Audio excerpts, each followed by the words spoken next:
గుంటూరు జిల్లా cooperative central bank retired employees welfare association ఆధ్వర్యంలో జరిగిన ఆత్మీయ సమావేశం.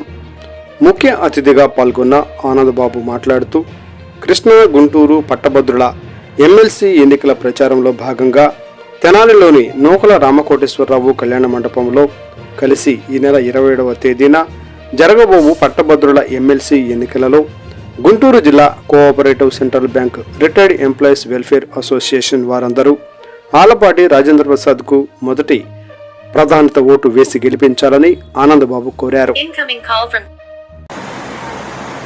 Guntur district cooperative central bank retired employees ఆత్మీయ సమావేశానికి ఆహ్వానించిన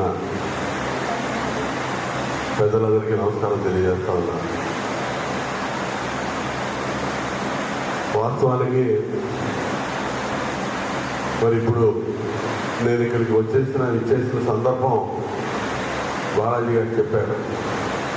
మీరందరూ ఈ ఆత్మీయ సమావేశం ఏర్పాటు చేసుకున్న ఉద్దేశం కూడా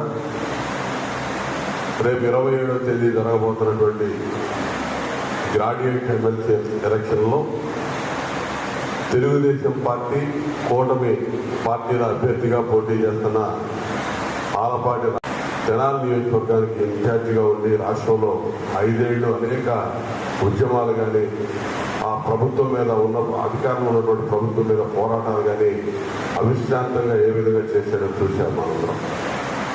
అటువంటి పరిస్థితుల్లో కూటమి పార్టీలతో ఐక్యత వల్ల ఈ తెనాలి అసెంబ్లీ సీట్ రాజా గారికి దక్కకుండా వేరే పెద్దలు నారాయణ మనోహర్ గారు పోటీ చేయడం, ఆ విధంగా రాజా గారు మిస్ అయిపోవడం జరిగింది. మరి ఆ పరిస్థితుల్లో ఆయన ఇవాళ ఎమ్మెల్సీగా పోటీ చేస్తారంటే కూడా భయపడిపోయే పరిస్థితులు, బయటికి మనసులో అనుకుంటే కూడా బయటికి తెలిసిందేమని చెప్పి భయపడ్డ పరిస్థితులు ఉన్నాయి.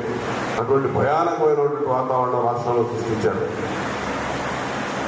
వాటన్నింటినీ తట్టుకొని ప్రజలు కూటమి అభ్యర్థులకి ఎవరు ఏం మాట్లాడాల, సైలెంట్ వేవ్ మొత్తం కొట్టే దెమ్మ తిరిగిపోయింది. రాష్ట్రంలో ప్రజా జీవితానికి పనికిరాడు జగన్మోహన్ రెడ్డి, ప్రతిపక్ష హోదా కూడా ఇవ్వడానికి వీల్లేదని చెప్పి ప్రతిపక్ష పాత్ర కూడా లేకుండా చేసినటువంటి ఘనత ఆంధ్రప్రదేశ్ ప్రజానీకానికి.